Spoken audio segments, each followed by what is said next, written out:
All right, welcome to the Krueger Show, everybody, with a brand new set in the background. Hope you guys are enjoying the new set.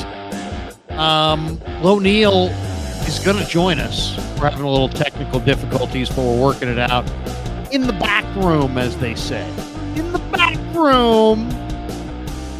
Welcome to the Pig and a Pickle Krueger Show on a Wednesday night. Normally, this is our caller show with Kev Krueger.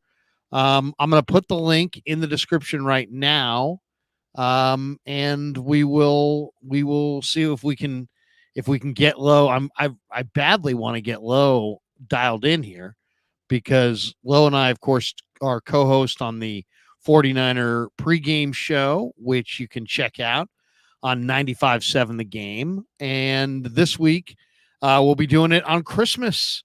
That's right, 3 o'clock on Christmas from the Santa Clara Hilton, leading you into the Niners and the Ravens, and man, the game of the year. Maybe one of the games of the year. If not, if the Niner-Philly game wasn't the game of the year, if the Philly-Kansas City game wasn't the game of the year, then it's Niners-Ravens. So we'll do this. We'll start with your calls, and hopefully we can. My good buddy Len can get Neal dialed up, and if he can, we will talk football with Neal. I got a bunch of questions I want to ask Neal. I think I always introduce him on the show as the future Hall of Fame fullback, and because I think he's one of the greatest fullbacks that ever played the game. There's no doubt in my mind. He is fantastic, or he was fantastic, and as physical as it gets.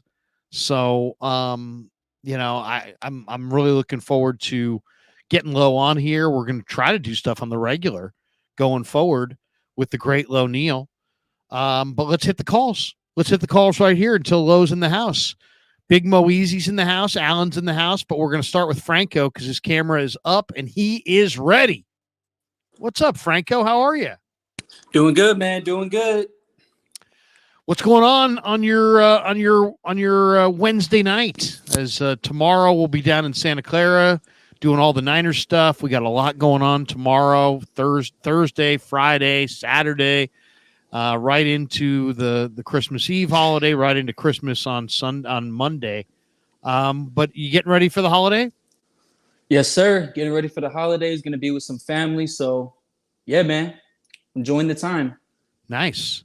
So what's on your mind tonight, man? Normally Kev would be here, but the kid, his girlfriend's down in Southern California, and she's like, hey, why don't you come down here and spend some time before the holidays with my family and meet them?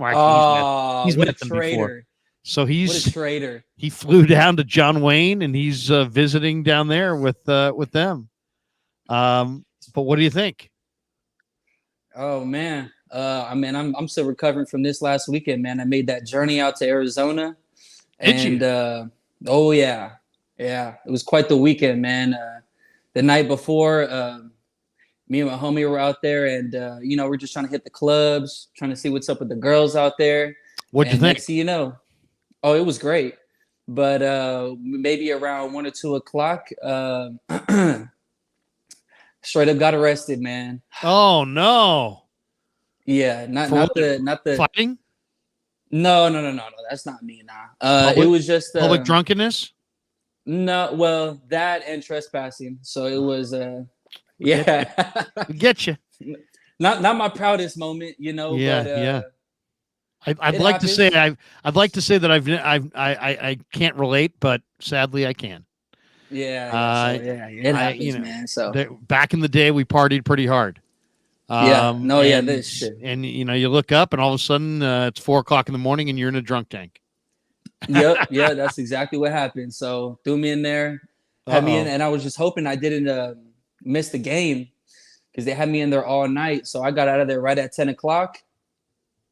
I hit up my homie. I said, "Hey, man, come and pick me up. We got to head to this game." So he went and got me. We picked up some beers on the way, pre-gamed in the parking lot.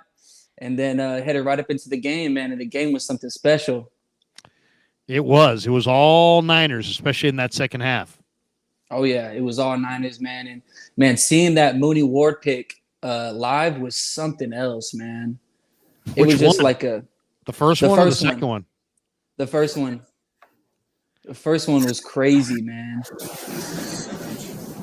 Um, the first one was just it was the 4th and 3 play, right? Yep, 4th and 3. He tried to And fit it into the tight trying to fit end. it into the window. He was Yep. sitting in a zone, read the quarterback's eyes, jumped the And then route, it was took it to the house. And he was I like mean, shot out he of a cannon. Shot it out of a was cannon. unbelievable, man, because as he's throwing it, I'm already looking ahead to where he's throwing it to, and I said, "Oh, he's trying to fit into the window." And then here comes Mooney, just pink on a line, just picks it off, and then he's gone. I know. It was unbelievable, man. So what's that? What's the old excursion for the weekend? What's it going to set you back? How much money is it going to set you back? I got court in a month, so I'll figure it out then. Camera should be. Now my Neal, we can hear Low Neal. I can hear you, but I can't see you. This camera. You got to activate your camera. Yeah, the camera's. The camera's on. Let me try to move it on. I got it on the camera era. Now I've turned it. Now the camera's off. Okay. Now I'm going camera on. Let me see. Here, mess with that for a little bit. I'll put you back in the green room, Low. We'll get this right. So we got the great Low Neal audio, but now we need the great Low Neal video. So Franco, give me your prediction on what we're going to see on Monday, I should say, Monday night. Niners going to handle the Ravens. Do you feel nervous about this one at all? The Ravens are running the ball. It's the number one rushing attack. Niners have not stopped the run the last couple of games. How concerned are you? You know, I'm concerned about the missed tackles. That's the biggest thing that I noticed with James Conner against the Cardinals. So, man, if we could take care of those missed tackles, you know, I think what makes me feel a little bit better about this is no Keaton Mitchell for the Ravens. So that was a nasty injury. I don't know if you got a chance to see that. I didn't see it, but I had him on my fantasy team. I was touting that kid since August.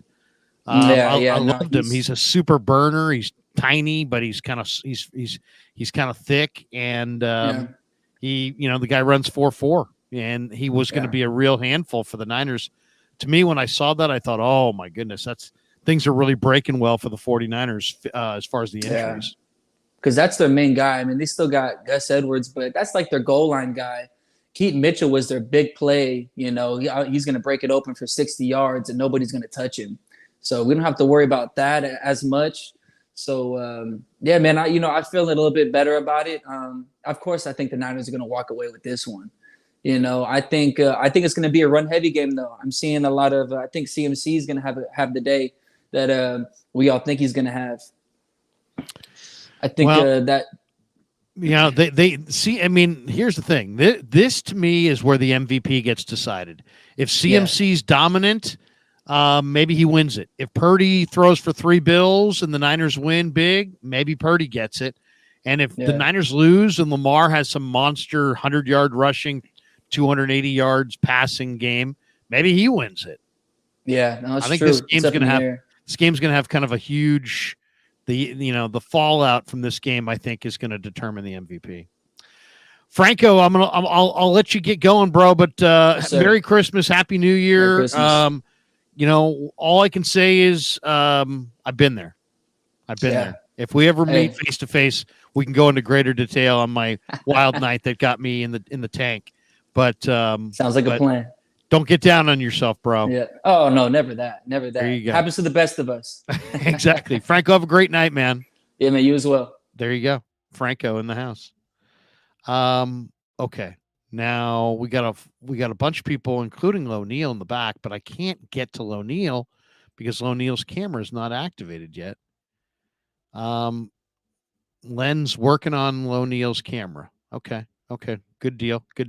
We'll take Big Mo easy. Larry. Yeah, there we go. Me, there's Len. And I'm just here to interrupt. I'm not Low Neal. Yeah.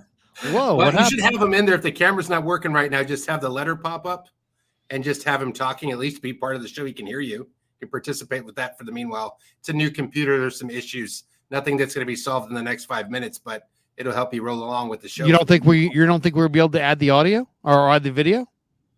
No, I mean, you can hear us right here through the computer right now. Can't you, Lo? Okay. I can absolutely hear you guys. I can hear you loud and clear. Hey, I got you, Big Mo. I can see you. I can see you there, Larry. I got you guys, but you guys can't see my beautiful face, and I was looking pretty today for you, Larry, as well. Whoa, seriously. I mean, we're having a hard time with the video today. There's no button we can hit.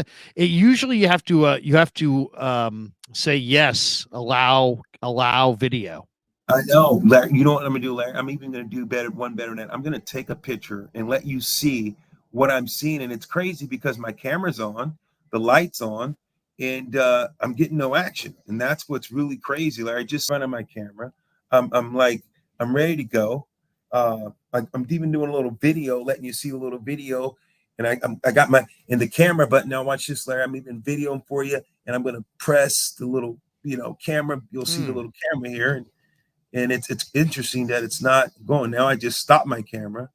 And, well, let's do this. We'll do this because we want to do this on the regular. We'll just have you in the audio form. Sure. For now. And right now, this is our caller show. So what we'll do is we'll go through some of the calls and then we'll get into some of the other topics. But let me bring in Big Mo Easy from Vegas. Big Mo Easy, good to see you, brother. How are you? I'm great, brother. I'm great. Man, Lo, I wish I could see you, man. Yeah, say hi to the great Lo Neal, the future Hall of Fame fullback in the house. AKA the Juggernaut. Hey, brother, I love it. The Juggernaut, bro. Wait, trust me. We're gonna start doing this weekly. I told my guy Larry, man. I said, man, we got to do this weekly. I got to get in with the people and hang out with you. Me and Larry, we love the pregame show, but man, just come on the site, being able to meet with you fans and just hang out, man. I love talking X's and O's with Big Larry, man. So, pleasure's all mine, my brother. Pleasure's all mine. Bang, bang, Niner gang. That's it. Bang, bang. Let's go. Big Mo Easy, Lo, joins us from Vegas, where the backstory here is that Big Mo's girl is like, hey, get out on the patio. So Big Mo's girl has banished him to the patio for this call. Wow. But Big Mo's been a regular with us since we started doing the video calls. Big Mo, Kev's in my son Kevin, by the way, normally does the show with me, Lo. And by the way, Kev will be our engineer on Monday for our 95.7 The Game pregame show. He's going to engineer. Oh, great. So I'm bringing him because I don't trust myself to be able to technically do the whole thing. And so he will join us and you'll get a chance to meet him on Monday because I know you haven't met the great Kev. But Kev is down at his girl's place, doing a little Christmas holiday with her. So he couldn't be here tonight for the call-in show. But Big Mo is here. His perfect record is intact. And Big Mo, what do you think? How do you feel about Niners Ravens this week? Man, I feel good about it. You know what I'm saying? Like I said, man, we got out of our rut. We looking strong. I am concerned about the run D, you know what I mean? But, once we get Armstead and Hargrave back, man, I'm not really worried about it too much. You know what I mean? However, we do need to understand that the Ravens are the number one rushing team out there. So they're really going to test us. You know what I'm saying? And Lamar is no joke. Let's be honest. Everybody know that, though. I ain't got to tell anybody that. Everybody know that. That part. Yeah. Well, what do you think of Lamar? I mean, I was just saying that before we connected here that I think whoever goes off on Monday night, whether it be CMC, if it's Brock Purdy, or if it's Lamar, this is like the MVP bowl. I really believe that whoever goes off Monday night's getting that MVP. I couldn't agree with you more, Larry. I think that this game is the MVP bowl. You have three candidates that's up for the MVP, and Purdy, of course, Lamar, and McCaffrey. You know what? I don't know about this game, Larry. And I kind of like what he was saying about because Baltimore's running the ball. But my question is this: you and I talked about it last week, and I'm gonna put it out there. I was off on Green Bay, but what did I tell you? I told you Philadelphia is in trouble, and I told you they were going to be in trouble even against Seattle. You remember we had the conversation? I kind of told you they knew they weren't going to beat the Niners, but I said Seattle was going to give them hell, and I thought Seattle would win this game. Now, with that being said, fast forward. What is the Niners? Now, of course, MVP. That's what it's about. This is the MVP bowl. But what does the Niners really have to play for? Couldn't this possibly be a repeat of the Super Bowl? When you think about right now, the AFC and NFC, I think this could be possibly the Super Bowl preview between Niners Ravens. Exactly. I don't know. I mean, I think it's very possible. Here's my question, and maybe this is the bigger question for all of us to break down. Who is that team in the AFC? Who is the big team in the AFC? Is it the Ravens? They got a great defense. They've got Lamar. Is it Miami? They got Tyreek Hill. He could be the MVP. It's the Bills. Is it Buffalo? Is it Kansas City? How about Kansas City? I mean, I'll say this. As long as Kansas City's got Chris Jones, Mahomes, and Reed, they scare the hell out of me. Kansas City got too much dropsies. Their receivers can't catch for crap. They don't have I'm with you, brother. The receiver, they don't have a go-to receiver. I'm with you. Same church, same crew. I would take Kansas City, Larry, if they had a receiver. I think the Ravens, you have to give them an edge. Miami, come on, Tyreek Hill, we understand who he is. But can Tua, when the game is on the line, I don't trust Tua. So I don't think that, and I think you look at Buffalo teams that scares me probably the most in the AFC because Buffalo, Josh Allen has got that team in his defense in the run game, watching Cook and watching those running backs and watching the way they played. Buffalo's, trending in the right direction. But right now, I think you got to give the edge to Baltimore. But it's going to be interesting to see who is the team in the AFC. I agree with you. Yeah, I don't think Miami got a chance really because if you really look at it, man, their linebacker core is really depleted right now. So they can put up a lot of points, but they're not going to really be able to stop a lot of people either right now. Yeah, I mean, that's the thing. I mean, Miami, it's like if it's predicated on their defense showing up. And I don't know what their defense is going to give them. You're right. That's kind of the question mark with Miami. But, I mean, Miami, it seemed like before that Titans game, their defense was rolling. They looked pretty good. And since, and then they were flat. Man, they were flat that night against Tennessee. And I don't know. I mean, to me, Miami against the Niners would be a great show, but I just don't know if I trust Miami's defense. If I had to, I would, but I have no idea who it is. Whether it's Miami against Kansas City. You can't bet it. It's hard to bet against Kansas City. But I'm going to ask you guys, both you guys, what is the Niners playing for this Monday night? Tell me when you think about what's at stake with the injury bug and the things that are taking place. Tell me, how would you prepare for this? Larry, put yourself in the gyms. Are you saying I'm going all out because of the MVP, or do you want to risk Hargrave, these guys getting injured, or do you say these next 3 games after this, doesn't the schedule fair for the Niners better? How do you guys look at this? What do they have to win right now? Well, I mean, they got to go 2-1 in the final 3, right? They got to get 2 more wins. I think this is a big game for a statement win. Agreed. You do have a couple of weeks before the playoffs. I would take inventory. I'm not putting anybody out there hurt, but anybody who can go, I want to see them go. Would you play Armstead? Knowing Armstead's kind of injured, would you play now because you know where you're at? Do you play Armstead? I would sit him.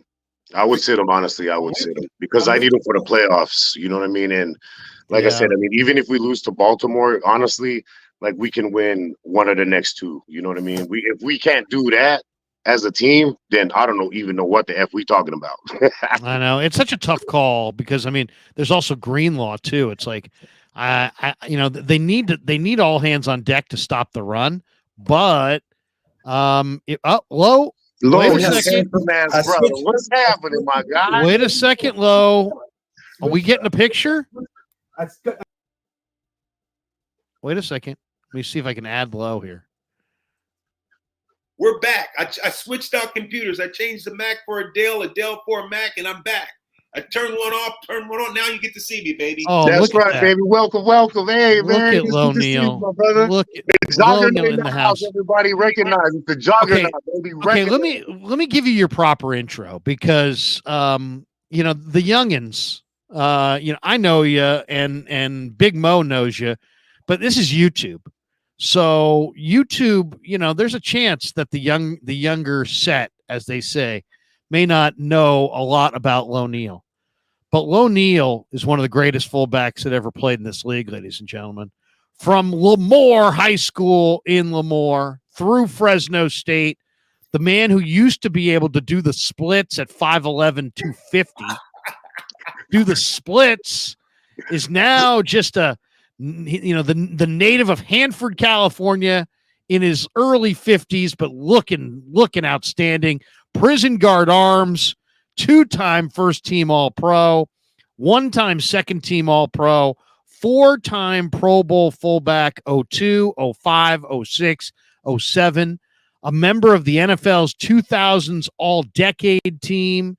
Going back to Fresno State, he was All Big West, not just once, but twice. They retired his number 22 down in Fresno. His Bulldog jersey is in the rafters.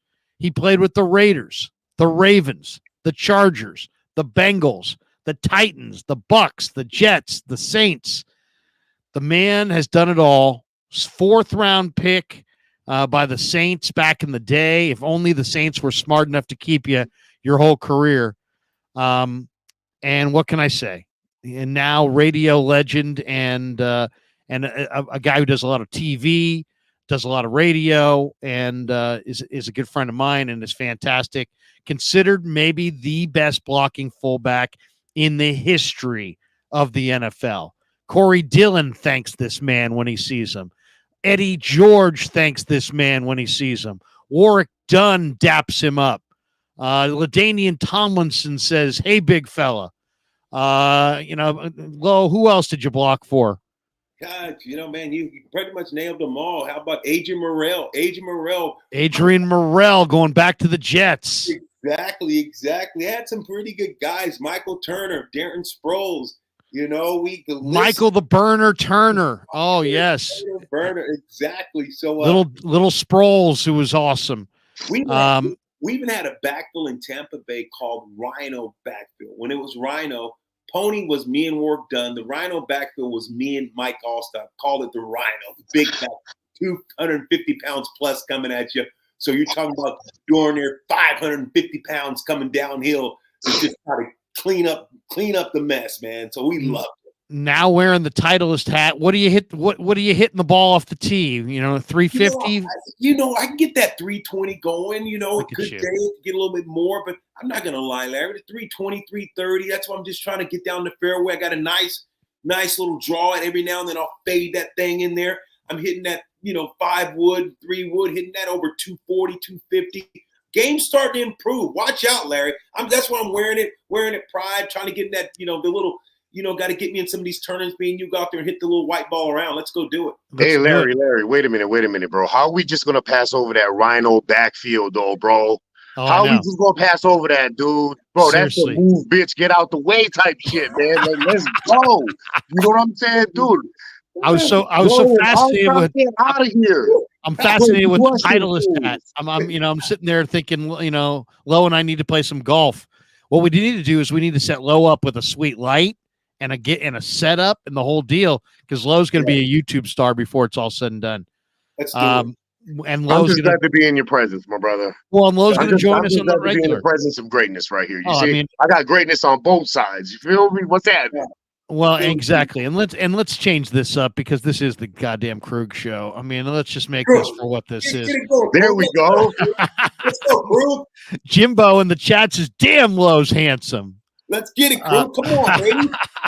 Wait, you know what? There was so much distraction earlier that I didn't get to one of the early chats that I got to get to, because one of my fraternity brothers from Sac State. First of all, this guy jumps in with Clown Man, says, "Larry, drink some flipping water, man." He's like, "Is it drying you out? I see some white stuff around the corners of your mouth." I'm like, wait a second. Easy, man. They got jokes. Seriously, everybody's a comedian. 2-drink minimum. Tip your waitresses. Then I told everybody, I said, "Hey, just waiting on Lo." And immediately the crowd's like, "We got this one from Niner Gang. Don't blame Lorenzo, Larry." All right. Hey, I said y'all owe me 20 push-ups, man. Hey, tardiness is not tolerated around here. Mike Rossi says, "Best blocking fullback I have ever seen." So there you go. But best blocking fullback of all time. Okay, but my man Chuck Dedeker's in the house as well, and I haven't talked to Chuck in a while, and I got to throw his chat up on the board. Where is he? Where's my man Chuck? I'll look for that. But I'm feeling like this game could be a one-sided game. Now, I know a lot of people would say, no, my God, don't jinx it, this and that. But I think the way the 49ers are playing right now, I don't see anybody. Here it is. Here's my man, Chuck Dedeker. He says, what's up, brother Krueger? Chuck, good to see you, bro. Seriously, good to see you. Great Chuck Dedeker, everybody. Let's give it up for the great Chuck Dedeker, who's as good a guy as there's ever been. Buddy. And then, by the way, the first guy that we had on, Franco, he went to the Niner Cardinal game low, wound up in the drunk tank. I said, what happened? He's like, well, there was this thing called trespassing. So, and I told him, I said, I've been there before. And then Niner Empire says self-incriminating on the Krug show. Yeah, I can't. I won't tell that story. I can't tell that story, but it's a good one. Oh, it's a good one. Anyway, are you guys thinking this is going to be close? Are you thinking that this is going to be? I mean, I know Ravens are going to come in focused. We know they've got a really, really good run defense overall. I mean, Michael Pierce in the middle is like 355. Travis Jones, the big kid from UConn, is like 330. They've got Patrick Queen. They've got Roquan Smith. Is this the best defense the Niners have gone against, or would you say Brown's defense is better? How do you guys view this one? Well, can I just say this real quick? I would say that as far as for what the Niners have faced, I honestly thought that within the last 3 games that we faced, the toughest opponents with the Eagles, the Cowboys, all the tough opponents that we faced, you know what I mean? And now going to be the Ravens. I honestly thought that the Ravens, out of everybody, would give us the toughest problem. You know what I mean? Only because of their run game is so solidified, you know what I mean? And that is one of our weaknesses, stopping mobile quarterbacks and stopping the run up the gut. You know what I mean? So, I mean, it is what it is, but, we got another push-up, baby. Let's go. Bang, bang, 9 again. Hey, you know what they say? If you're afraid, get a dog. Okay. Lo, what do you think? What kind of game are we getting Monday night? Is it going to be really close, hard-fought game, low-scoring game? Or, I mean, there was a stat that I saw that the Niners, when they have a healthy CMC, a healthy Purdy, and a healthy Debo, they're 18-0. They're averaging 35 a game. And Purdy's got like 44 touchdowns in those 18 games and like 4 picks. So is it much to do about nothing? And as long as the Niners roll those guys out there, they're going to blow doors off the Ravens, or do you see a tight game? Well, I think if the Niners are healthy, I think the Niners are just better. And I think they really are a better team. I don't think if the Niners aren't healthy, I just don't know how much, because I'm telling you, as a player and as a guy who played this game, you looked at that. Don't think the Niners wasn't watching Seattle and Philadelphia the other night. Don't think that coaches would tell you, oh, wait, no. Yeah, they're going to take care of business because that's the way the Niners think and that's the way they operate. But you can't tell me that every guy wasn't watching that game and don't think there was a big sigh of relief because now you're in control and you have 1 game to lose. I'm telling you, mentally, the mindset that's going to be interesting just to see how Shanahan's able to keep these guys ready to play. Because if they go out there and they get blown out, it wouldn't surprise me if the Niners got beat, because I know that that's not the best. So I think fans should be like chill. I'm like, okay, cool. We know that they were saving. They want guys healthy. They didn't play a lot of guys. They didn't want to injure any guys. So they stayed. They said, let's play cautious. But if they go out there and still doesn't hold guys back and they go out and play, that's even that much better, because the Ravens have more to play for, in my opinion. Ravens know that they're trying to get home field advantage. They need it. The Niners have less to play for. So I think you're going to get a Ravens team that's fired up, and Lamar Jackson is going to get his. You're not going to shut Lamar Jackson down. I'm just going to tell you, I don't care what defense is. He's too good of an athlete. He's just too creative. He has too many skills. So he's going to get his. But I really do believe that the Niners are a better team. So you're asking me, what do I think? It's hard for me, Larry, to understand kind of the mindset and what Shanahan is preaching in that locker room, because I think it's about MVP. Who's going to be the MVP? Because we know the MVP is going to be playing Monday, whether it's on the Ravens team or it's the 2 guys on the Niners team. So that we know for sure. I just don't know the mindset that Shanahan's going to have these guys. Is it staying injury-free? Is it preparing for the playoffs, the big push? That's the question that I think that people need to be asking. Yeah, that might be the question that I ask Shanahan tomorrow. I'm going to be down there. How you guys going to play your hand of cards? Big Mo, we got a bunch of people in the green room. I'll give you final word before we say goodnight. All right, let me just say this, man. You are no longer Purdy Pimp. You are the Purdy Prophet. Thank you. There You go. are the Purdy Prophet, because you know what? There's a reason why he got a C on his chest, man. I'm so tired of people talking about this game manager shit. You know what I mean? It's like, let's put it in the business perspective, okay? As a manager, you either manage your business or you mismanage your business. So if you're managing your business, that means you're doing the right things and everyone is succeeding. Guess what? That's what Brock Purdy is doing. And if you don't like it, man, get the F out of here, because there's one more thing I got to say before we leave. And I wrote this down so I wouldn't forget it. The only reason why we cheer for the name on the back of the jersey is because the name on the front of the jersey. So just remember that. Love it. So just remember that. You know what I mean? Big remember Mo, that, people. Big Mo normally signs us Lo, off you're the with. man. Oh, yeah, come on, bro. You know I ain't going to forget it, baby. Okay. I appreciate you guys. Merry Christmas. Lo, you the man. And guess what? Pig in a pickle, baby. Big Mo, easy. Big Mo, Merry Christmas and Happy New Year, brother. Good to see you.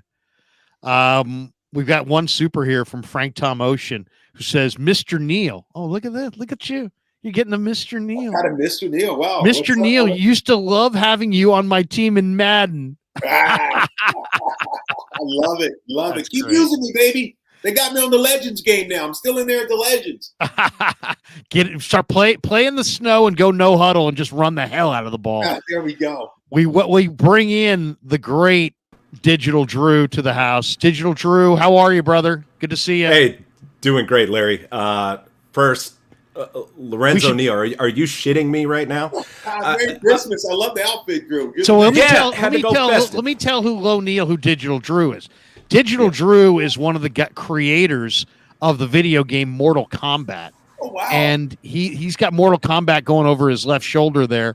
He also is coming to us live from the Windy City. He's a Chicago guy. One of the only towns that Lo didn't play for the Bears. Right. But go ahead, Digital Drew. I shouldn't interrupt. Go ahead. No. Thank you for the introduction. I appreciate it. Mr. Krueger. Now, Mr. Neal, holy crap. I don't geek out all that often. Given what I do get to meet a lot of, like, celebs and stuff. And normally it's just like, hey, how you doing? But you, dude, all right, I was a fullback since the age of 7. And when I was coming into my own in high school and into college, it was like, okay, I modeled my game after Rathman, but then I saw how you were just trucking fools. And I was like, all right, he brings the pain and he makes you question whether you really love this game. So I was like, I got to do it like that. I got to bring the heat, bring the pain, and just crush it. Come on, look who you blocked for. You know, LT, Allstott, Dylan, Eddie George, and Willis McGahee was another one. Yes. Right at the end there. I mean, come on. Okay, so we have some of the best backfields ever, and you're at the front of it. That is no accident, sir. So it's a pleasure to make your acquaintance.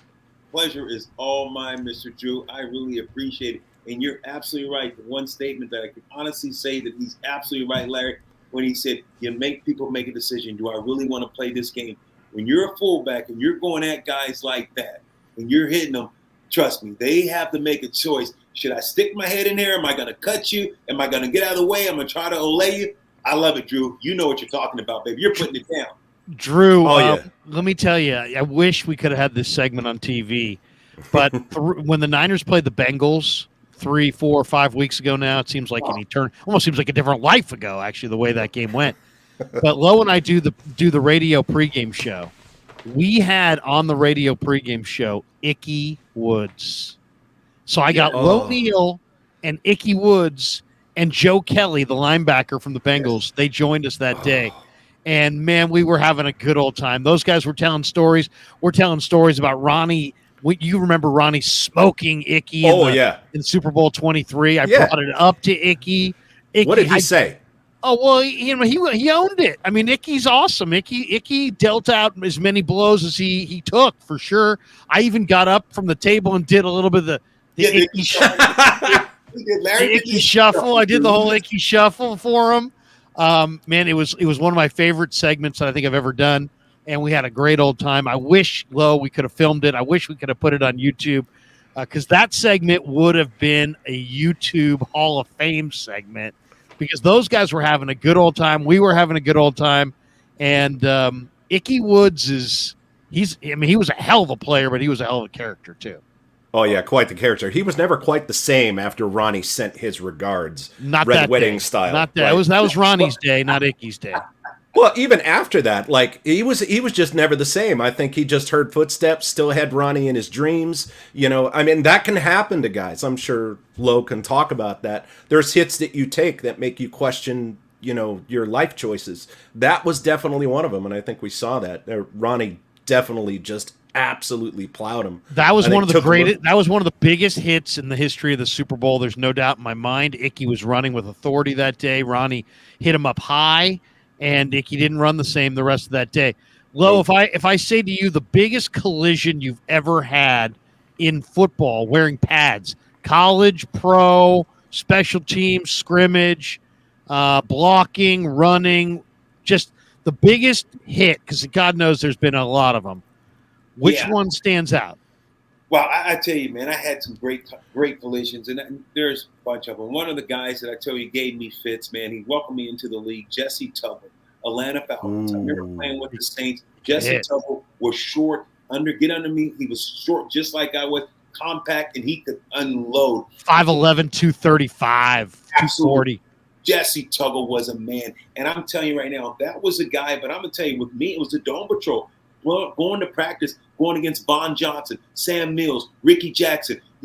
Those guys had me ready to go. I couldn't have any better. You have to realize I was the only fullback at training camp, and your guy from Chicago, Brad Muster, came to the Saints, and he's injured, so he's the only guy. So I buy these guys pizza the night before. I'm like, hey, I go up to Sam. Hey, man, let me get you guys a pizza. I'm the only one at practice. Take it easy. So I buy Sam Mills, Von Johnson, Ricky Jackson, City Champ.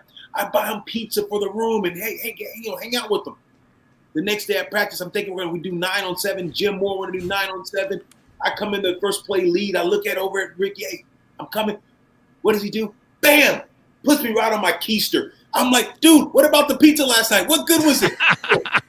So I got welcomed in by the Dome Patrol, man. So it didn't matter who I went against. The Dome Patrol, bro. Tell me, how could it get worse than that? You're the only fullback because your other guy's hurt, and you have to go against those guys in training camp where it's twice a day, 3 times a day, in your full pads. Ricky Jackson was real, man. He had the big hit on Emmitt Smith in the playoffs in 94 NFC title game. Vaughn Johnson, though. His head was like the size of a friggin' 2 watermelon. I mean, Vaughn Johnson was mean. Yeah, he was a good hitter. He was a big-time hitter. And you brought up Jesse Tuggle as well, who was just bringing the heat at every play. He woke up hitting people. Yes. It was amazing. It was a hitting time.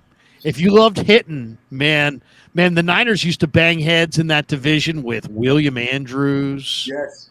You remember how physical William Andrews was as a running back? Who was the guy who replaced him? Was it Riggs? Big running back Riggs Atlanta had. Man, there was some hard. Scott Case was a big-time hitter. Yes. Oh, my God, Scott Case. He's the one who broke my ankle, put me out my rookie year. Scott Case. Safety, really? Falcons, 42, yeah. Scott Case would absolutely smoke guys. Just a tremendous hitter. Gathers, there was a bunch of guys in that. Jumpy Gathers, yeah. Jumpy Gathers. Yeah. Huge Jumpy Gathers. Amazing. Some great – you didn't even mention Pat Swilling, right? Swilling was part of that Dome Patrol, too, off the edge. Steve Young used to talk about that as far as, he just – playing in that dome, and you couldn't get used to the snap count. You had to go silent count. You had all those linebackers and all that second-level talent. I mean, the Saints with Mora had tons of second-level talent. And I forget who was they had another guy on their defensive line that was good. It was named Warren. I forget the guy they had. Yeah, Warren, number 93, Warren. Yeah. Frank Warren, was it? Yeah, Warren. Just another monster. Frank Warren, yeah, seriously, there was some hard hitting in the NFC West. Drew, what do you see for Monday? How do you feel about it? I think it's going to be one of these games to where the scoreboard really won't tell the story. I think it's going to be incredibly physical. The Niners may pull away. I think they're going to get the win. This might be their most physical matchup since Cleveland. And we remember what Cleveland did. Cleveland brought the hurt. And they said, we're not intimidated by you. We're going to bring the physicality because that travels. So we're going to show up and and really bring it to you. I think the Ravens are going to do the same thing. They are, obviously last week with the run and how much, 238 yards to the Cardinals of all people. I do think that's an aberration. I don't think we're going to see that again, but the running game for the Ravens, they're going to get theirs. So probably score-wise, I don't think we're going to see the Niners potentially get to 30, but it might be something like 28-17. I think it's going to be really hard fought, but it's going to be that cream rises to the top in the fourth quarter. I think that's where the skill gap is going to show itself. I'm not sure what to make of this game. I mean, I watched last night the condensed version of Rams Ravens. The Ravens were life and death to win that game, man. The Rams played them straight up in that game. Mm-hmm. By the way, Khalid Rice on the chat says, "Yo, my guy, Neal, what's up, baby? It's Los. It's Ray Rice's cousin." Oh, what's up, buddy? I forgot about Ray Rice. A block for Ray Rice over there with Baltimore. Him and LaRon McClain. LaRon McClain had freaking with the playoffs. He had 1,000. He had 970 yards rushing in the regular season. That Baltimore was a physical team I was on that year. Oh man. And, of course, we all know how things unfortunately finished for Ray Rice in the NFL. That was unfortunate. But let me ask you guys this. There's a lot of talk this week about the MVP. And, the 49ers have 10 different players that are atop their positions as far as the Pro Bowl fan voting is concerned.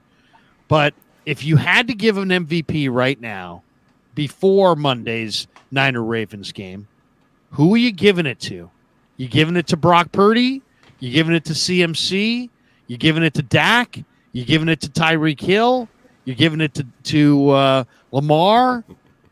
Who's getting your MVP vote if we voted right now? For me, it's got to be Purdy. It just absolutely has to be Purdy. And I think probably the best example, we saw what Miami did without Tyreek on the field, and they still put up 40.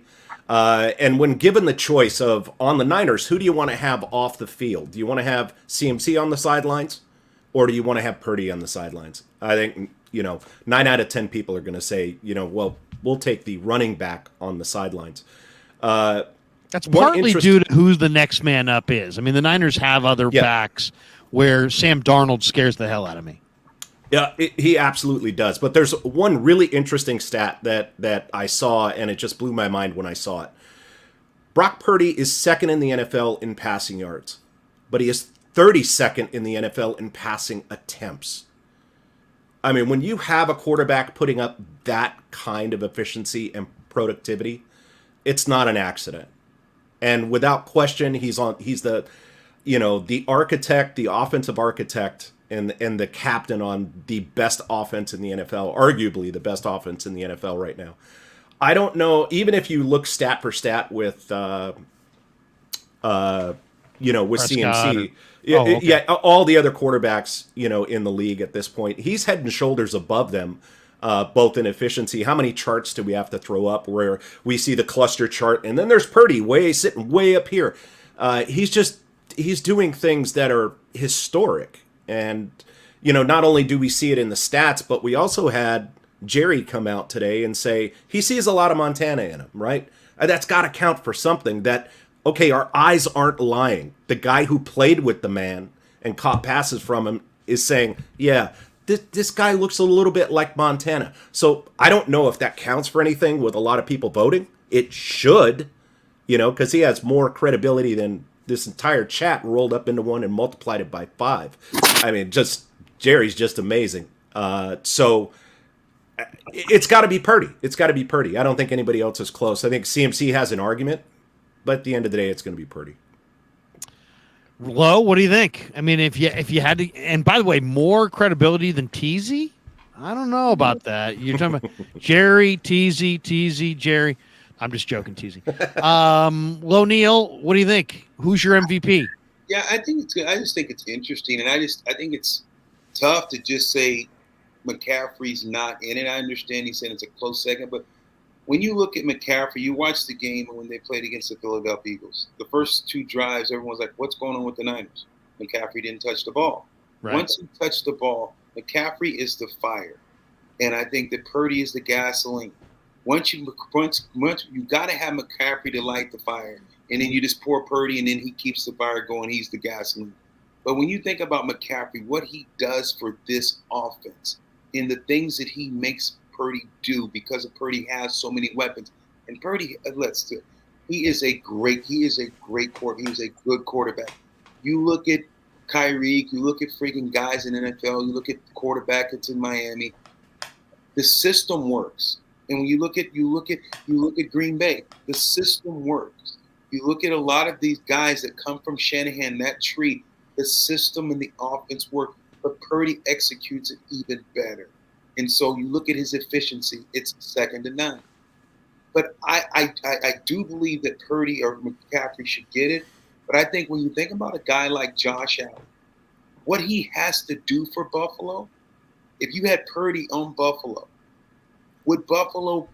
could he run? Could he do the things that Josh has to do? Scramble for the first down, run over people, throw the ball, do all the things that he has to do.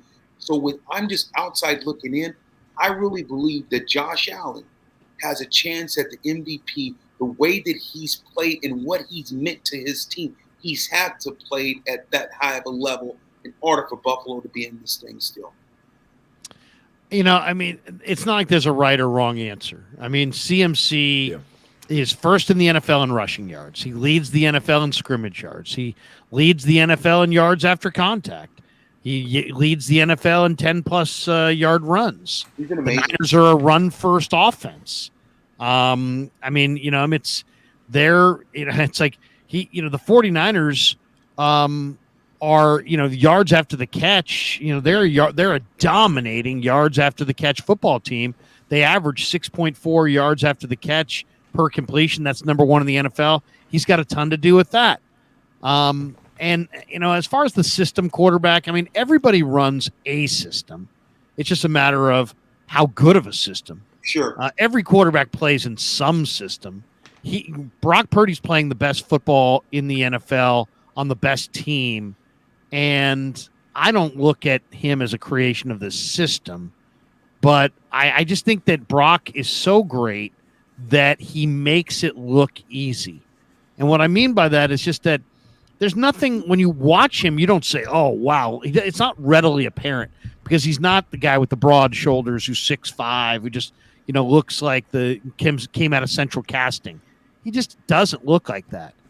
But then you watch him, and you watch him, and you watch him, and you watch him, and you realize this guy's doing everything right. And his yards per attempt is 9.9. That's the 3rd highest mark in the history of the NFL. I mean, that's unbelievable. The guy who said dink and dunk, that guy should basically never be allowed to talk again. I mean, my God.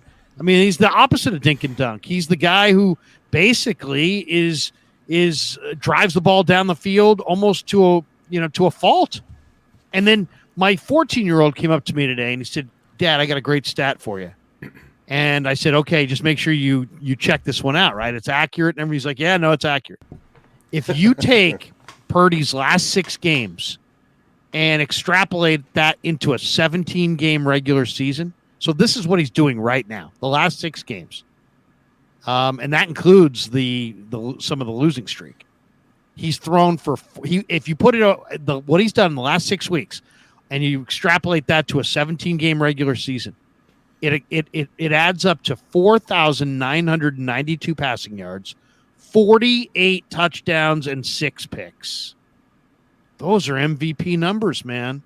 He's playing his best when it matters the most. He's the betting favorite. Purdy says CMC deserves it and that it's a team award. CMC says Purdy deserves it. Lamar's got a chance to win it Monday night if he goes off.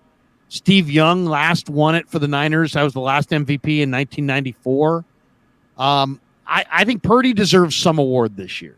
Now, maybe it's the MVP. Maybe it's the Offensive Player of the Year. Maybe it's the Comeback Player of the Year. This guy did blow out his elbow in the offseason, didn't have an offseason really, and had major surgery on the elbow.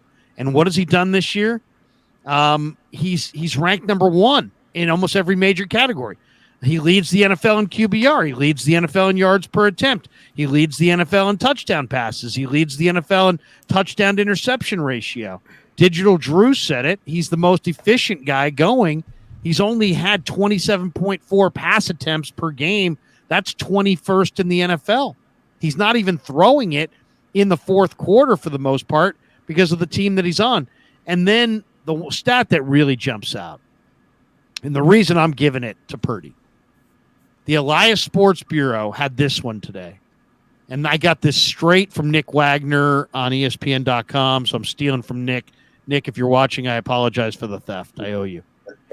There have been 5 quarterbacks in the history of the NFL that have led the league in yards per attempt and touchdown to interception ratio since 2000, in the last quarter century, roughly. And Purdy's number 5 on that list. The other 4 all did it. They all won the MVP. So this guy, in my mind, this guy's the MVP for that reason alone. Hey, Larry. And he's not doing it. The other thing I was going to say is that the other thing about Brock that really, I think, nobody talks about, and it needs to be brought up, people say, well, the numbers, he's a product of the system and Shanahan, and that's why his numbers are bloated. I would push back on that and say, not only are his numbers not bloated, his numbers could be better. He only averages 5.4 pass attempts in the fourth quarter. He's only playing 12.6 snaps per game in the fourth quarter. You could make a strong, compelling argument that his numbers could be even better than they are if the Niners weren't shutting it down in the fourth quarter, running out the clock in these victories. So the Niners have won 10 of their last 11 games by double digits. They're not in tight games in the fourth quarter. So to me, that right there, to me, Brock Purdy makes it look easier than it is, and he's better than the stats, and the stats are damn good. So yeah, Larry, I'd give it to Purdy. Go ahead, Digital. I'm sorry. Totally agree. Lo, you had mentioned the weapons as well. We've heard the game manager, and then we've heard the weapons. But on a couple streams over the last couple of days, when Mahomes has come up, people have said, well, yes, he's obviously the best quarterback in the NFL, but this year he doesn't have weapons. So he's not in the MVP conversation. So do weapons matter or do they not matter? So I'm a bit confused on how somebody could say, well, he has all these weapons. But then they say, but Mahomes, yeah, he doesn't have any weapons. It's like, okay, are you penalizing people for having weapons? Are you giving too much credit when they don't and they're carrying a bunch of water for their team? I guess Lamar Jackson does a lot of that stuff, but I don't know. To me, that's a tad confusing when you see the unfair comparisons, I guess, or the double speak in relation to what Purdy's doing. Oh, I totally agree. I think what Purdy's done is amazing. I think that now Purdy gives you an opportunity in the NFL. See, I think the quarterback position, it's always been, to me, I think people put more stock than what I'd like to put in it, because everyone says, think about when the Niners, it was when they were in the Super Bowl, Jimmy G, what he's done for the Niners. And they were running the ball 40 times a game. But everyone said, well, Jimmy G's the quarterback, so Jimmy gets the win. Quarterbacks get all the praise when you win and when you lose. Let's be real. It always goes to the quarterback. It's unfair. It's not right. It's lazy football, and it's lazy commentating. I think when I hear people say, well, the quarterback, that's every team you always hear, it's always about the quarterback. I think it's lazy football. I think that people should not be able to say it when you have great defenses. When the Niners had a great defense, it should have been more about the defense. It went to Jimmy G. Well, he's still game manager. Jimmy has to make these throws, so it's still Jimmy. Now you're in a situation with Purdy. What if the 3 games that they lost, Did Purdy get? It's like, well, what happened with Purdy? Guess what? Now they said he didn't have Trent. Oh, he didn't have Debo. So what is it? So you didn't have your weapons? Yeah, Mahomes have the receiver? Mahomes does not have a go-to receiver. If you put Debo on with Mahomes, cancel Christmas. You have a tight end. You have a tight end that is a chain mover, but he's not a game changer. See, Kelsey is a chain mover. He'll get you 20 yards, 30 yards, but he's a chain mover. He's not a game changer. Debo is a game changer. McCaffrey is a game changer. Ayuk is a game changer. So it's a difference between game changers and game managers. So that's what I'm talking about a quarterback. In all due respect, I'm not talking bad about Purdy because I think that what he's Mr. Irrelevant, the way that he's been about this quarterback and about his business, this guy's got heart. He's got character. He understands football. I think Purdy is an MVP no matter what. He's an MVP person. His character, I think his belief in God and how he stays focused. I love the kid. But I do believe that you got to have talent. And I think what Purdy's done now is going to make teams understand you don't have to go out and spend a bunch of money on backup quarterbacks on the quarterback position if you can put talent around, because if you want your team to be sustainable for years, this is how you build. Exactly. Digital Drew, we'll let you jump, but I just wanted to say, man, it's been a pleasure getting to know you this year on these video calls. I love the video call segment, partially because of guys like yourself, but I just really, and I know Kev wanted to be here. He said, "Say hi to the fellas for me." But Merry Christmas and Happy New Year. What do you think of the Jesse Naylor jumped in last second sports? Says, Larry, the new background is fire. He says, let me find out. Lorenzo knows, like I know, JA17 is that dude. Who's JA17? Hello? Are you familiar with JA17? No, help me. Jesse, Low needs a hint. No, help me out. Give me a hint. I don't know.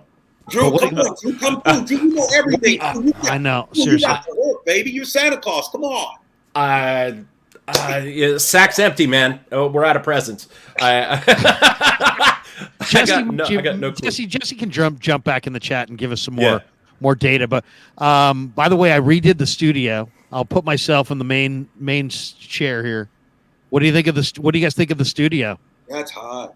That looks amazing, man. With the hardwood. Like the wood. Yeah. It's so clear. It almost looks like a fake background. I know, but I know it's real. It's real. Not only that, Kev is. I think I don't know. Don't I don't want to say I've already looked under the tree, but Kev talked to my man Jesse. Jesse's got the Last Second Sports neon. Kev may have ordered a Krug Show neon. Oh, so we may up here in the back wall. It's looking a little naked. It's looking a little bare back there. But we may have a neon sign coming to add some juice. That's awesome. Hey, Larry, let me get out of here. I know you got a whole green room full of people. Finally, thank you for the blue cheese in the green room. You listened. It was awesome. So the wings went down wonderful. If I go back there and it's nothing but your cigarette butts and dip cans and the beer's all gone, I'm going to be pissed off. Larry, before Drew goes, I'm going to tell you, Drew, I even got more kudos, more respect for a guy that can swallow his chew and still maintain and still be pretty in the face and chew the whole time and swallow and not throw up. I mean, Drew, you are the friggin' man. I mean, I don't want to give it away, but yeah, hey, there you go. Look at you going the whole time. I am bullshit. Is that a bandit? Because I interviewed Javon Kinlaw the other day. I said, Javon, what do you? Because he was working a dip, and I said, let's finish. Yeah, he had a big lipper going.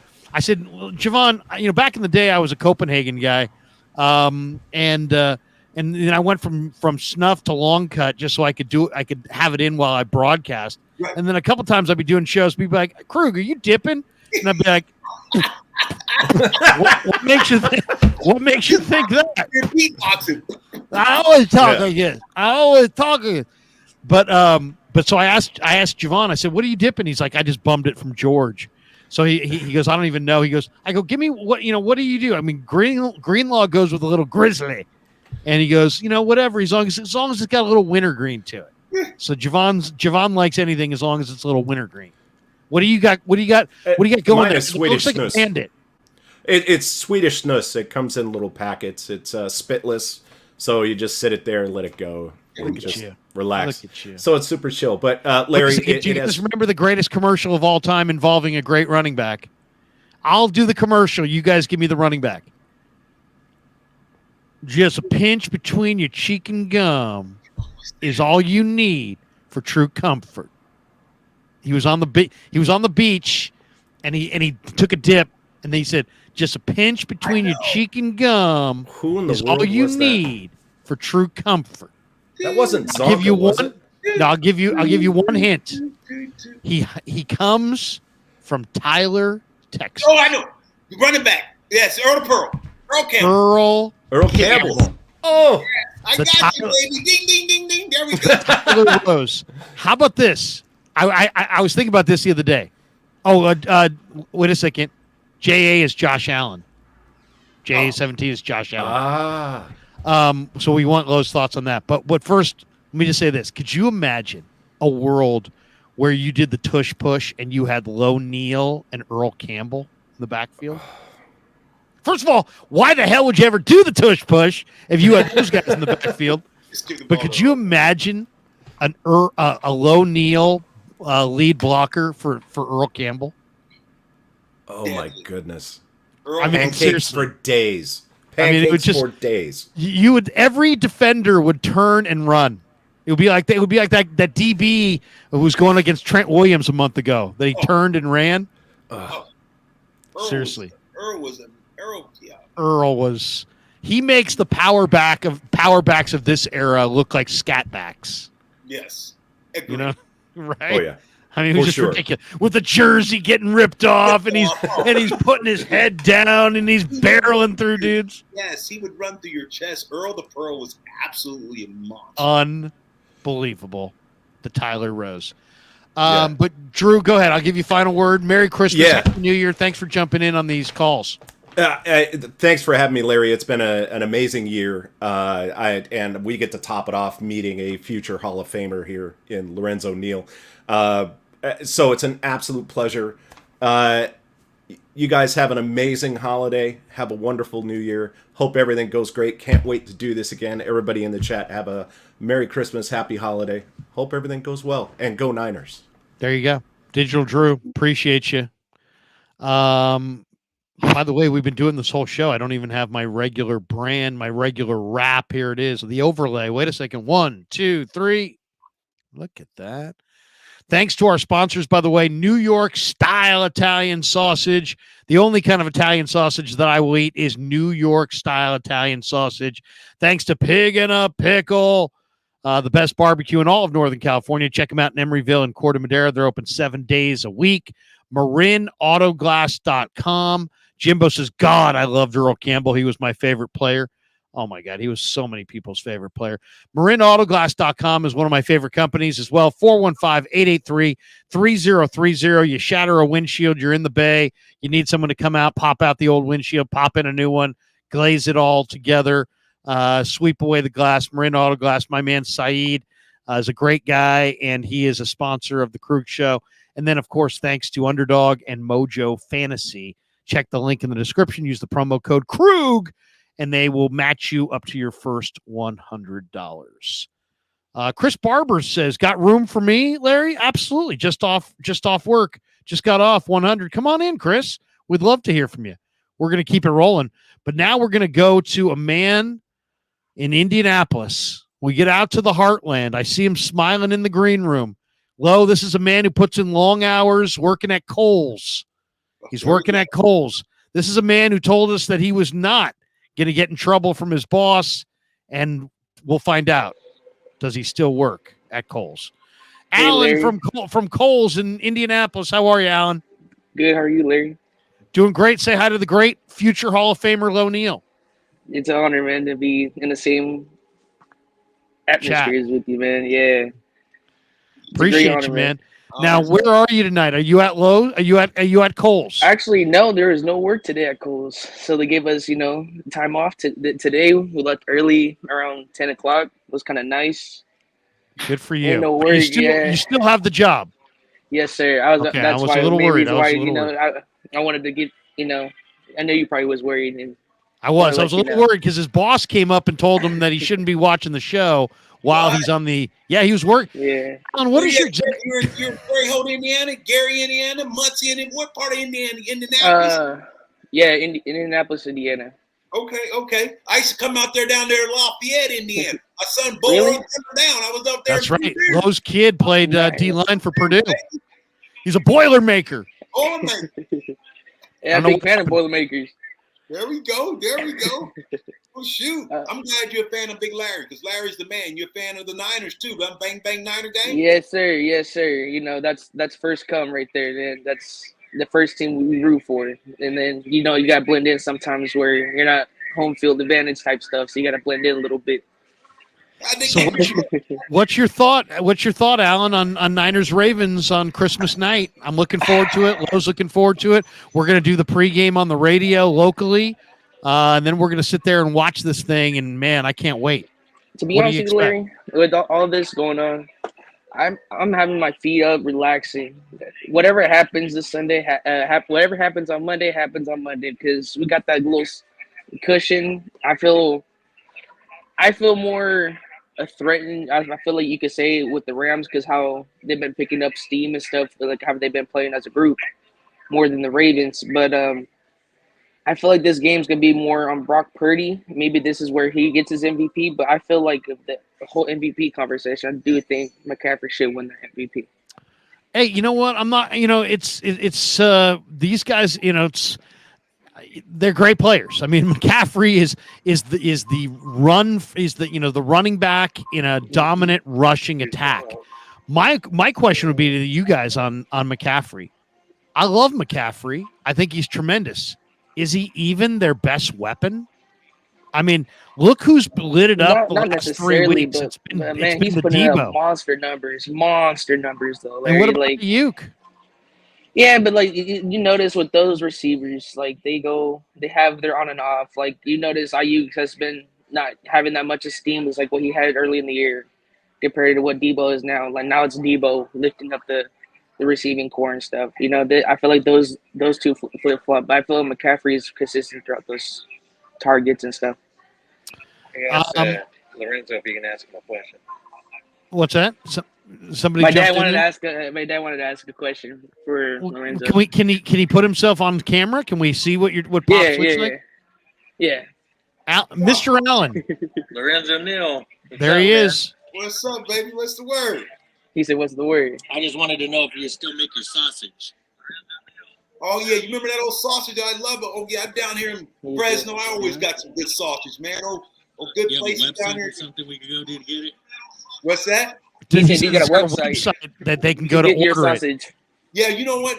I'm going to let you guys know. I'm going to come out. Me and Larry's going to work on some stuff. Me and Larry's going to come up with something that's going to be out of this world. You guys watch. Keep tune in. We'll let you guys know. We will, and we appreciate it. We'll be here every moment you do. Thank you, Allan, make sure you stay with the show, and then as soon as we get some word on where you can order the famous Lowe Neal sausage, we'll bring it to you. Oh, I appreciate that, man, because my dad told me about that, and I was like, I never knew about that. And he's like, yeah, he got some heat going on. I was like, okay. Thank you. I had to ask about that. Are you guys dining right now? Where are you guys in a restaurant? Yeah, we're at Denny's right now. You know, enjoying our Moon's over my hand. Yeah, exactly. Yeah. What are you guys ordering? Can you tell us what? Can you share with us the order? Me and my mom got a sampler because we didn't want nothing too heavy. Like we know the pancakes and stuff that's a little too heavy for especially at midnight. Yeah, so we got something a little sampler, and then my dad got a burger with some onion rings. There you go. Well, hey guys, Merry Christmas and Happy New Year, and Allan, keep calling us. We'd love to hear from you on Wednesday nights, and as soon as we get some update on where you can order the Lowe Neal Fresno sausage, we'll throw it your way, brother. You know, appreciate you guys having me. Have a good Christmas and maybe New Year's if I don't, get on that next week's Wednesday. Tell them to show up over here. We'll get them food. We already we discussed this. Ain't that right, Larry? That's right. You said so I if you can ever hit up and you'll host me. Yep, yes sir. lunch through dinner. I mean, breakfast, lunch, and dinner. We got you. Appreciate you, Allan. Yeah, Hey, good Merry meal, too. Christmas to you and your Same with both of family. you guys. Any guys come Tell up, him I need man, some just let me sun know. shit. what did Pop say? You say what? You say what did you? Tell him I need to get that John Hancock from. He said he needs a John Hancock from Lorenzo Neal.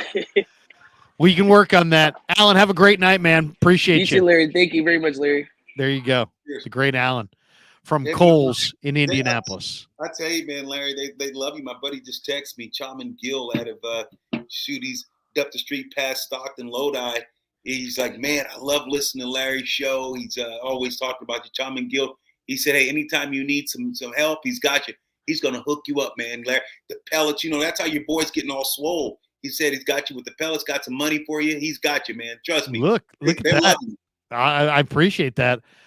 We got this one from Ramel Ramos. He says, moon's over Miami with the sampler. Fire. All right, we got a couple more we got to get to here. We got this super chat from Blake Kirshenman. He says, Lorenzo going to have to start fullback school on YouTube. Are you familiar with JT O'Sullivan's quarterback school on YouTube?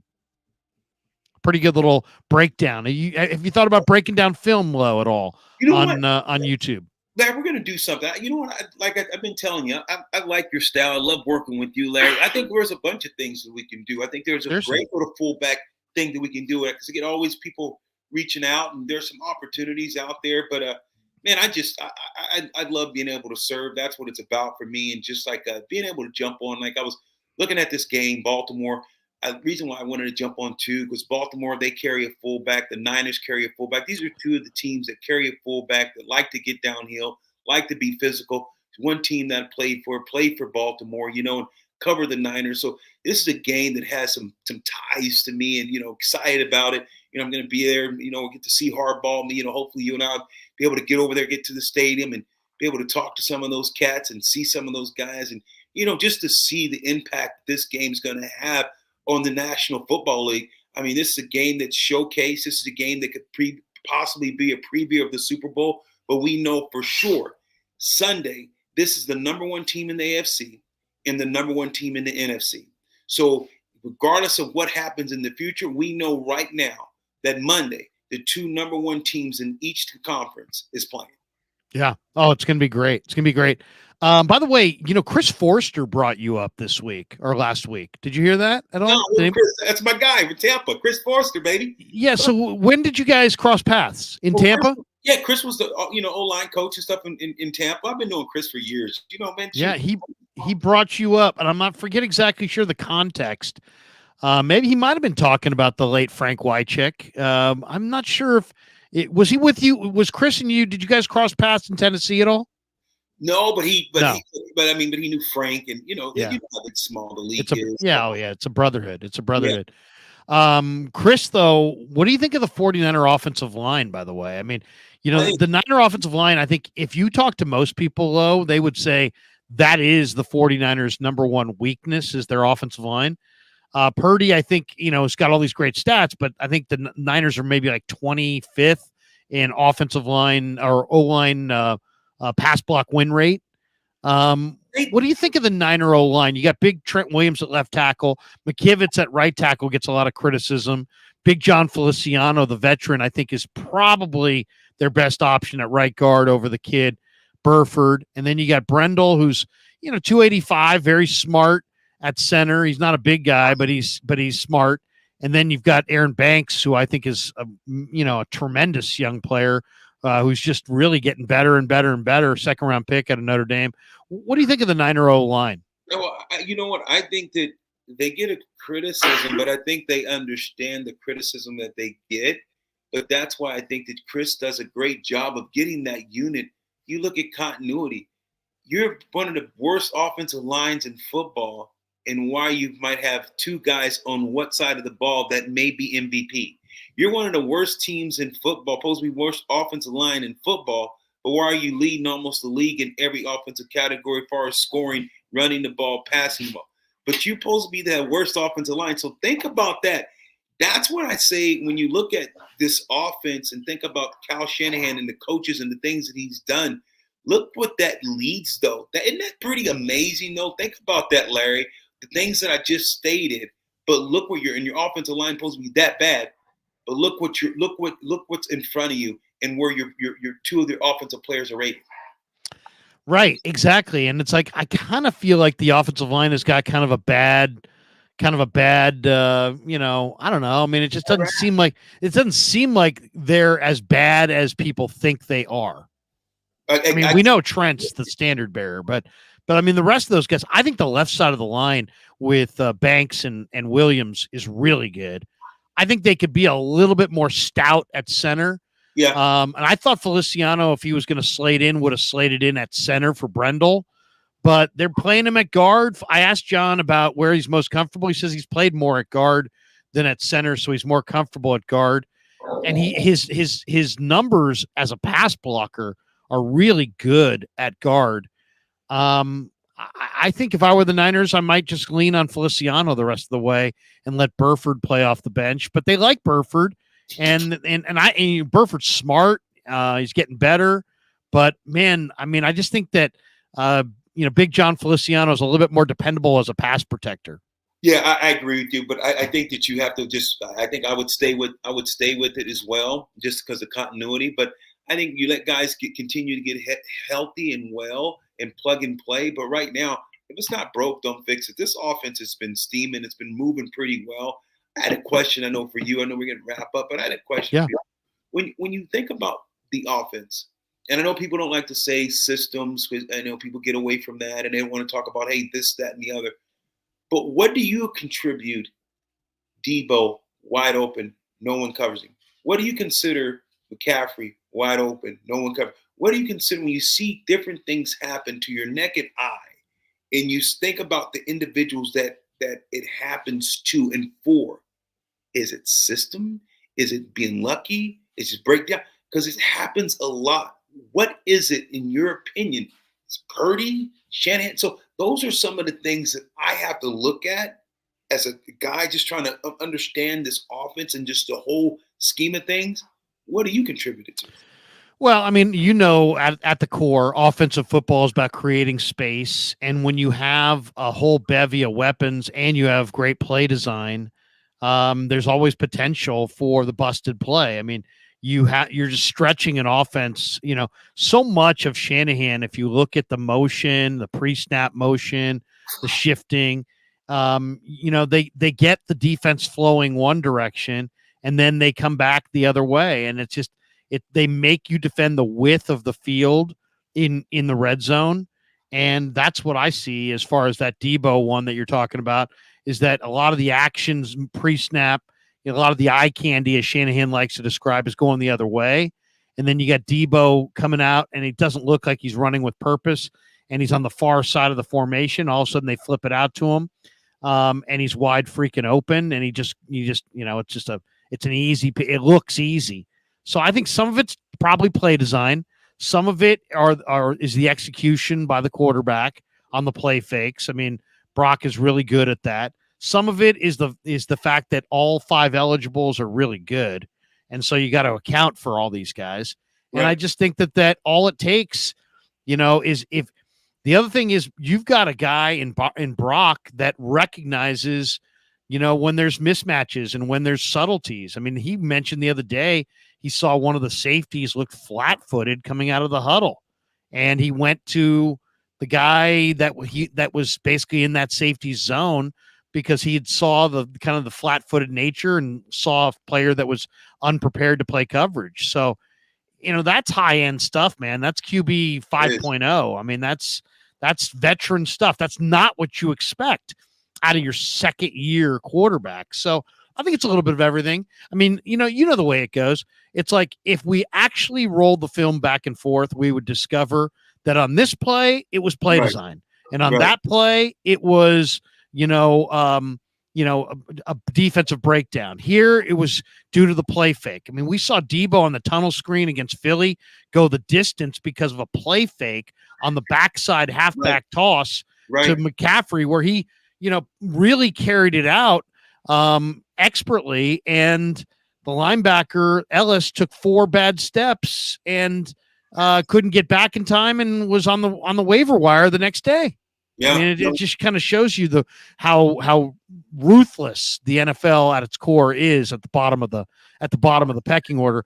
Couple last thoughts before we get out of here. Shades by Chardal says, Larry, can you ask Neal what he thinks of 315-pound fullback Patrick Ricard with Baltimore? What do you think of the way Baltimore's using these basically offensive linemen as fullbacks in the backfield? Yeah, I like Big Ricard. 315 pounds, number 42. I see this guy back there. They put him on as a tight end at 12 personnel. They put him in the backfield also and got him some wham blocking. I see him running power with him. I think that, you see what they want to do. They want to be physical. So Ricard, he's a big body, can move pretty well for a big man. You don't want him running the ball. You don't want him necessarily catching the ball, but he's a big guy. He's a lineman in the backfield, and he does a great job in space blocking guys. So Baltimore, what they want to do. Their offense is a little barbaric at times. Sometimes it sputters, it can be not consistent, but I tell you, they're a physical offense, and I like it. A couple people on the comments about the studio. James says, Larry, I like the look of the wood finish. Thank you. Clarsard 49 says, already missing the carpet on the walls, Krug. Yeah, come on. Yeah, I'm sure you are.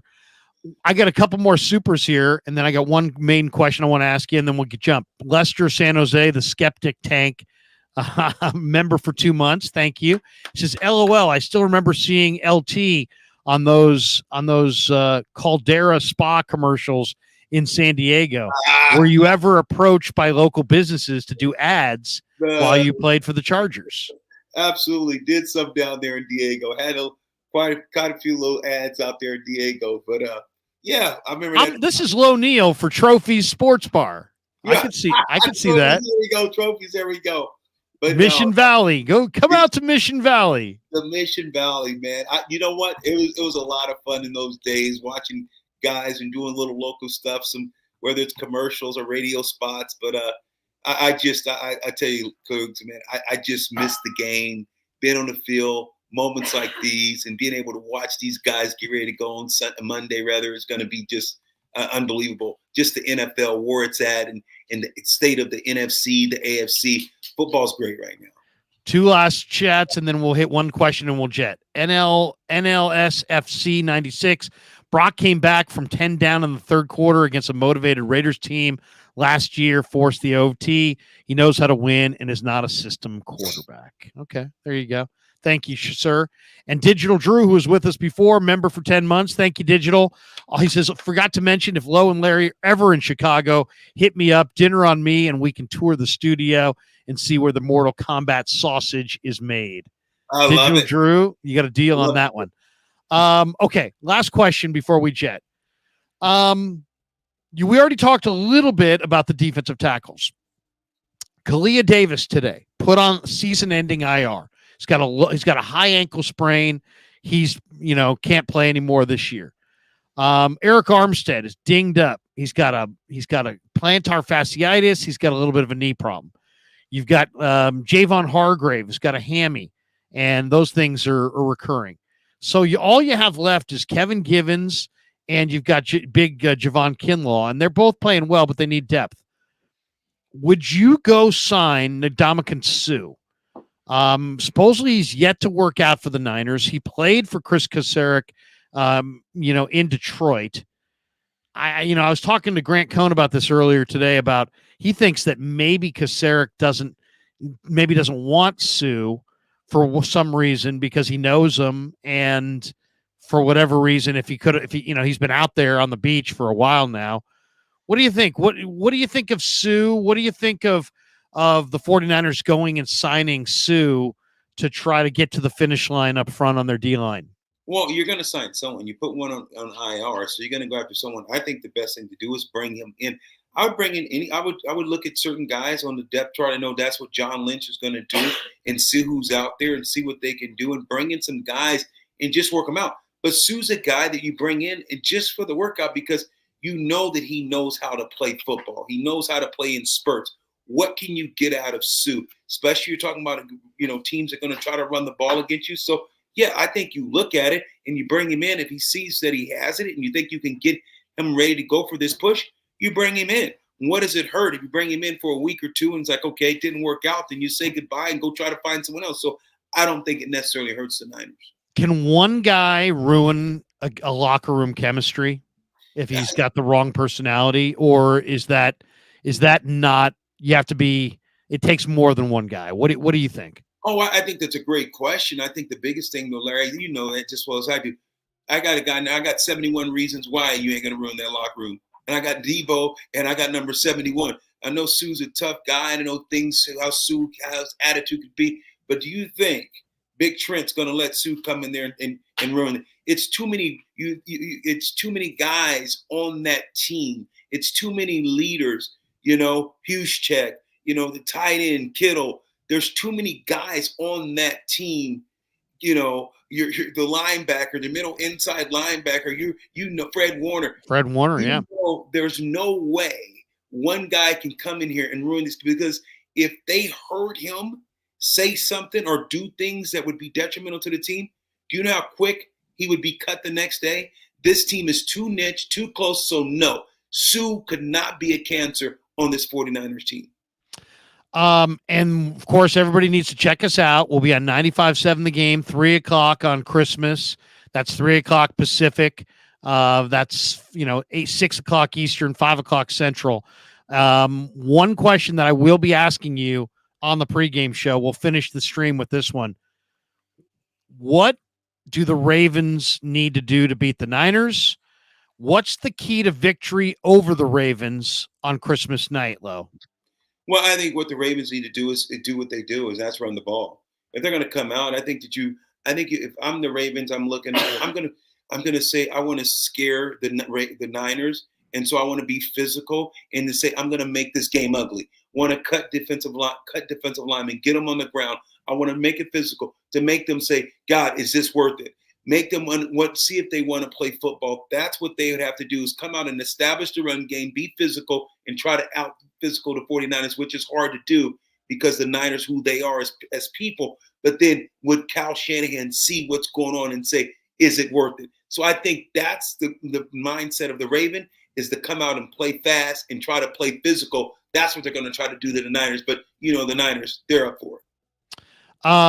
Also, a couple last ones in the chat, and then we're jetting. We got this one from Andrew Martinez. He says, I met Lorenzo Neal in Lemoore. He signed a napkin for me. I still got it. That's very cool. It's very cool. Teasy says the key to the game is win the turnover battle and stop the run. Agreed. And Stay Greasy says, my mother-in-law said she knows Lorenzo's mom back from high school. LOL. So There how about that? They know about us in the big L town, baby. Lemoore. Oh man. Hey Lo, thanks for taking so much time. We usually we keep these to about an hour. We had some technical difficulties, so we went an hour and a half.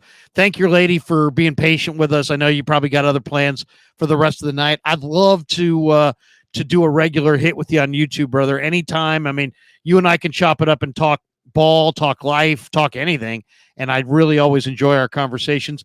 And I look forward to introducing you on Sunday for the first time to my oldest son, Kevin. He'll be at our broadcast. He's basically going to be our engineer. He's going to set the whole thing up for us. Great. So I'm really looking forward to that. We'll see you on Christmas night at 3 p.m. Pacific for a little 2-hour lead in to Niners Ravens. And I'll just say one last one. Oh, there you go. Look at that beautiful dog. Yes, and that's Dexter. Dexter looks like that's a big dog. He is a big boy. He's a big boy. That is a big dog. One dog or multiple dogs? Just one. Well, I just one. He's the best. Well, I'll tell you, I am looking forward to meeting your son. Looking forward to hanging out with you, Larry. Merry Christmas, everyone. Larry, thanks for having me a part of your show. Looking forward to doing, in the future, hanging out with you once a week and being able to talk some X's and O's, man. You're the best. And Merry Christmas, and let's go Niners. Let's go Niners. We'll see you Sunday. Thanks again, Lo. Have a great night. No worries. Cheers. The great Lo Neal. I'm sorry we had technical difficulties off the start, folks, but man, I love Lo Neal. I love talking ball with Lo Neal. He's a great spirit. He's got great knowledge. He's a tremendous people person. When people come up to him, and he's always got time for people. He's always puts them in a good mood. He's a great guy to work with. So, very cool. Big Mo Easy in the chat says, Merry Christmas. And Happy New Year to everyone. Thank you, Big Mo. Appreciate you. What do we go? Big Mo Easy says, Lo Neal, you're the man. Appreciate you having me on the show, Larry. Purdy Profit. There you go. Digital Drew says, my dog's name is Dexter too, but it's a boxer. There you go, Digital. Appreciate everybody in the chat. Thanks to everybody who sponsors the show as well. Let's mention our sponsors one last time. We have some new sponsors as well. We're, of course, brought to you by New York Style Italian Sausage. The only kind of Italian sausage that I will eat is New York Style Italian Sausage. Check it out in your grocery store. It is phenomenal, whether it's the chorizo, the breakfast sausage, the Italian mild, the Italian spicy. I love me some New York style Italian sausage, especially on the grill. We're brought to you by Marin Auto Glass, 883 or 415-883-3030. You break a windshield and you need it replaced, they will come out to your home and change that thing out for you, sweep away the old stuff, put you in a great situation. And that's really what it's about. You want to make sure that that something like that happens and you're sitting there and you're like, oh man, that sucked. It's like we had the windshield and all of a sudden we got it shattered, and it's happening a lot around the Bay. So there's an awful lot of people that sadly have had their windshield kind of come and go. And Marin Auto Glass can take that horrible day and make it a lot less horrible by just coming right out to where your car's at, popping in the windshield, popping out the old one, glazing it up and making sure that you're on your way. And then, of course, thanks to Underdog Fantasy and Mojo Fantasy, check the link in the description. Use that promo code Krug, and they will match you up to $100. All right, what do we got cooking the rest of the week on the channel? And I want to go through the schedule here because we do have kind of a lot of things going on the channel. Okay, so today is our Wednesday, and normally I would have been at Niners today, but Niners, because of the Monday night game, their schedule is Thursday, Friday, Saturday. So I will be down in Santa Clara tomorrow. So busy day tomorrow on the channel. I'll be in Santa Clara for the Kyle Shanahan press conference at 11:30. We'll be bringing you sights and sounds from 49er camp tomorrow on YouTube.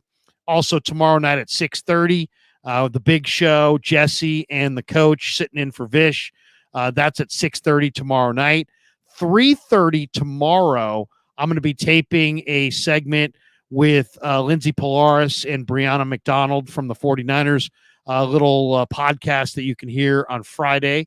Doing that tomorrow. Also tomorrow afternoon, we're going to do a bowl preview with my good friend Bruce Marshall, who used to work for the Gold Sheet, now works for Action Sports Network.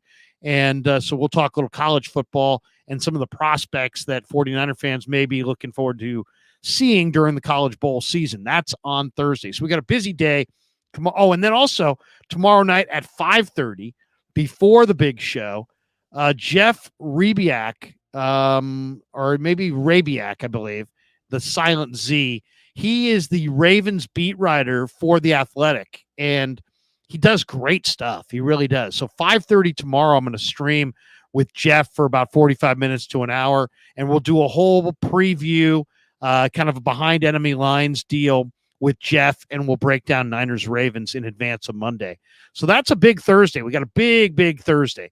Then on Friday, 8 a.m., Damon Bruce will be in the house. We'll do a 49er wake up Niner wake up with Damon Bruce. And then Chase Sr. will be back at 10:45 on Friday for a little breakdown with Chase Sr.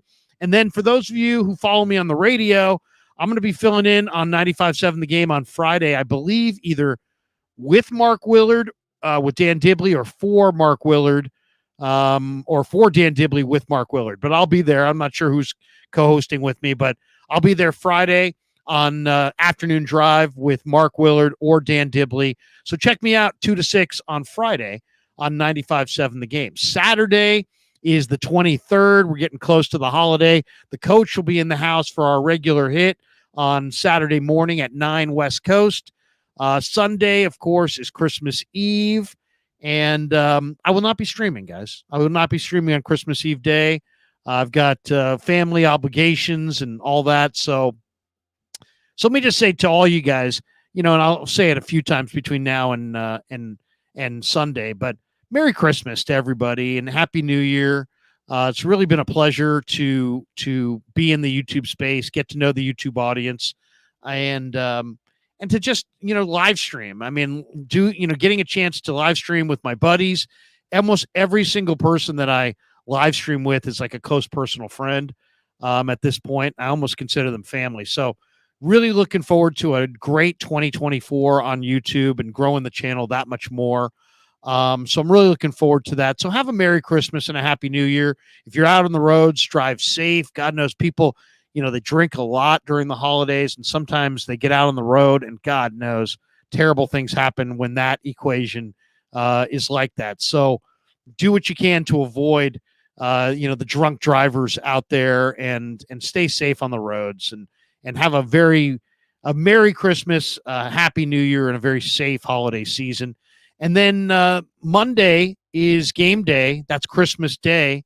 I'm going to be celebrating Christmas morning with my family. And then right around midday, me and Kev's going to be the fill-in producer on 95.7 The Game. We'll head down to Santa Clara. We'll be at the Santa Clara Hilton from 3 p.m. to 5 p.m.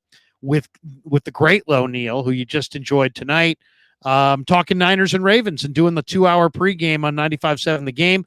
When the game's over, we'll do a post-game show with the whole crew, anybody that can join us. And, of course, Kev will be in the house for the post-game. One other thing I just wanted to say is, like, the channel is absolutely exploding.